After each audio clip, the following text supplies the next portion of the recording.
ఇవ్వచ్చా వద్దా? ఏం దవడ ఎట్లుందేంది? నీ దవడ ఎట్లుందేంది? మరి నోరు దగ్గర పెట్టుకో.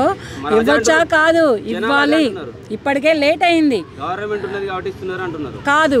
ఒక అంతకు ముందులో వచ్చిన పద్మవిభూషణ్ వచ్చిన వాళ్ళకి అందరికి గవర్నమెంట్ ఉండి వచ్చిందా? అలా కాదు. మరి ఇప్పుడు చిరంజీవి గారికి వచ్చింది, అప్పుడు చిరంజీవి గారికి మరి పద్మభూషణ్ వచ్చింది, పద్మవిభూషణ్ వచ్చింది, ఇంకా అంతకు ముందుల వాళ్ళకి వచ్చింది. అప్పుడు మరి వెంకయ్య నాయుడు గారికో ఇంకా ఎవరెవరికో వచ్చినాయి అవన్నీ అవార్డులు. మరి అప్పుడు అన్ని వాళ్ళ గవర్నమెంట్లు ఉంటే వచ్చినాయి. అసలు చిరంజీవి గారికి వచ్చింది అంటే ఆయన గవర్నమెంట్ సపోర్ట్ తోటి వచ్చారా? లేదు, అలా రాలేదు. ఆయన కష్టపడి వచ్చారు. ఆ కష్టానికి తగిన ఫలితంగా ఆయనకి పద్మభూషణ్ పద్మవిభూషణ్ అనే అవార్డులు వచ్చాయి. అలాగే ఇతను ఏంటంటే 4 రంగాలలో ఉన్నారు.